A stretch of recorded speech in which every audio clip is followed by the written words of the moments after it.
Hello, mapagpalang araw sa lahat. Nandito na naman tayo. Meron na naman tayong panibagong lulutuin guys na tatlong talong.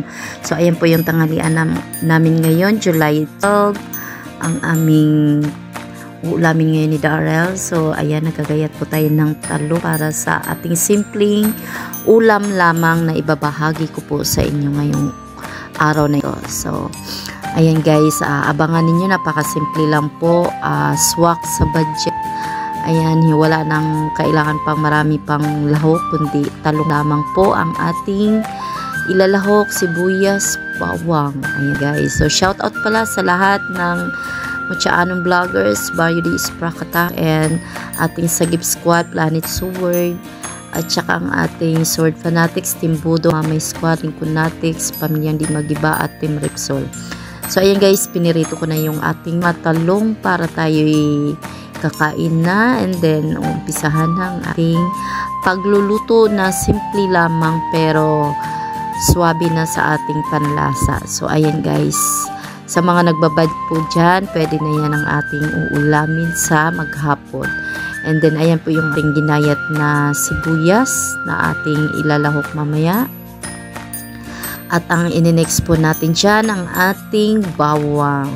Ayan, shout out kay Kasaw TV, Nanay Mo Fan Fitness, kay Kuya Jerry Hunter Official, Jel, Kuya June, Wailingaw, Hana, and ang lahat ng ating mga solid na sister, CYTV, Maricar Jenggosaga, Ana Davis Official, Kuya Dens Kautong, or basta Kuya Dens. And then, ang ating si Joy Bagsik ng Butuan, Dark Angel. Ayan, sa lahat ng ating mga nanonood, Sir Romeo, Duca, sa lahat ng ating masugid mga tagapanood, nangunguna si Sir Jose Mujica. Ayan, shout out sa inyo. And then, ayan guys, naglagay tayo ng sili, no? 5 sili lang ang aking nilagay dyan. Sili. 5 kalamansi. Oh, sorry, tao lang. 5 kalamansi ang ating ilalagay dyan sa ating lulutuin ngayon. And then, ayan, pinipigaan ko lang po. At tayo mag-start na sa ating paggigisa ng ating tanghalian ngayon. Ayan po, pwede din po yan sa mga bata. Iuulam, parang adobo lang po siya na steak. Ayan, talong steak. Or, diba? Or, ano ba? Tama ba yung bigkas ko pronunciation? Pasensya na kay Bisaya, manggutaday. Ayan, so isusutin na natin ang sibuyas at ating bawang. And then, ininext natin ang ating mga ilalahok dyan. Napaka-mura lang guys, lahat ng ating niluluto ngayon. Hindi pa siya aabot ng 100. Ayan, so ininext po natin dyan. Lalahukan natin yan ng soy sauce at saka ang ating oyster sauce. Ayan. So, sa mga nais pong magluto na yan, napakasimple lang guys. Kayang-kaya ninyo lutuin yan na hindi nyo na kailangan pa na mga procedure. Madali lang po siya lutuin dahil simpleng ulam lamang po ang ating gawin. So ayan guys, sininix natin yung tuyo natin. Shout out kay Sprakatak TV at ang kanyang miss. Ayan, thank you guys sa ating mga members, Kuya IC Mix Vlog, si Sir Aldin TV, Kuya Top, Cookie Adventure, Ma'am Lalas, and then si Winter Snowy Princess, si Triple 13 Vlog. Ayan, shoutout sa inyo. And then ayan, lalahukan na natin ng tuyo at saka oyster sauce guys para pampalasa yan sa ating talong. Kaya napakaganda po yung talong na ating nabili.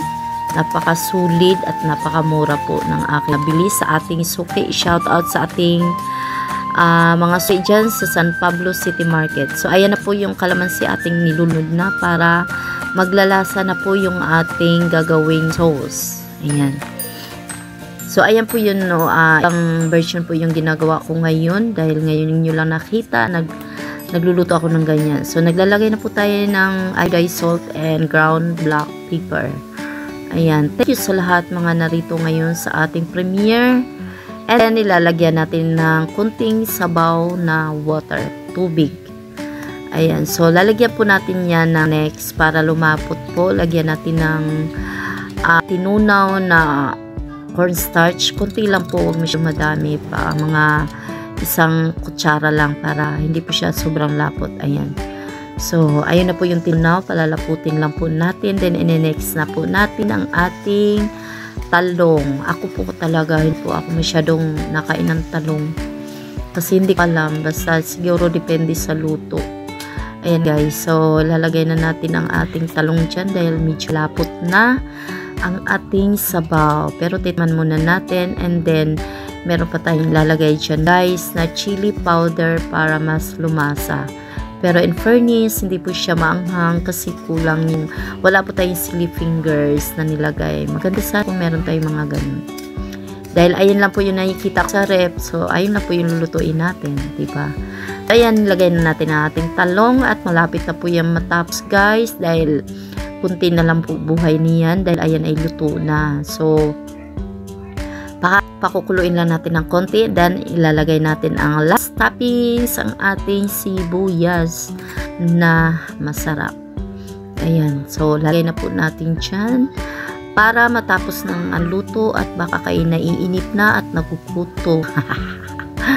Ayan guys, so shout out kay Makmak TV Official, salamat sa iyong paayuda sa ating kay Maria Fe Ordiales. Ayan, congratulations po kay Ate Fe dahil nag 1K subscribers ka.